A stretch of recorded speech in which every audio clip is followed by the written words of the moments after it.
Jaws made a generation of moviegoers afraid to swim in the water, but it even had an impact on some of the actors. As Jaws celebrates its 50th anniversary this summer, many people are looking back on the iconic movie that helped usher in the era of summer blockbusters. While not the first shark attack movie ever made, the brilliant use of the shark's point of view instilled a fear in the audience that something in the ocean was watching them without them even realizing it. However, it was the fake shark that was responsible for much of Jaws' production troubles that made an impact on one young actor. Looking back at the movie, actor Jay Mello recalls his terrified memories of the mechanical shark used in the movie.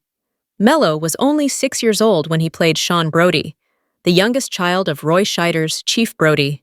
While his parents wouldn't let him watch Jaws' scariest scenes, the fake shark was enough to leave an impression. I do remember the first time I saw it.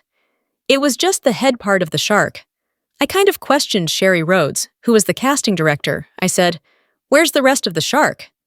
I didn't go back into the water for like 2 years after the movie was made. Jaws left a lasting impact on many audiences, especially those who were maybe too young to watch it at the time. While it is tame by modern horror standards in terms of gore, Steven Spielberg delivers some unforgettable moments that made even the bravest swimmers second-guess dipping their toes back in the water. However, the fact that Jay Mello was so terrified by the prop of the shark in the movie highlights how important that malfunctioning shark was to the overall movie. While the troubles with the shark famously forced Spielberg to hide the shark more, which ended up being highly effective, the sight of the beast was key as well.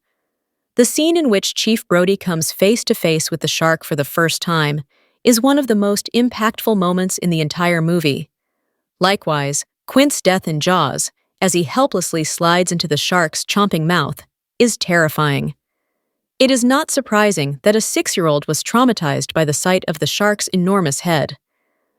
With the 50th anniversary of Jaws bringing up countless stories about the making of the movie, it is a lot of fun to hear from one of the younger co-stars. Mello may not have returned for the Jaws sequels, but he is memorable in the role, including the sweet moment in which he mimics his father's worried expressions. With all the tales of Jaws' troubled production, from the delays to Robert Shaw and Richard Dreyfuss's feud, there is a sense that few people involved were able to take the time to consider that they were making a movie that would leave an impact on audiences. Mello's memories highlight how Jaws had the right elements to be a hit. Mello's reaction to seeing the shark's head is maybe one of the earliest indications that it would become the face of one of the great movie monsters. It is also a good thing he avoided watching the actual movie, as the shocking Jaws death scene of young Alex Kintner may have kept him out of the water for good.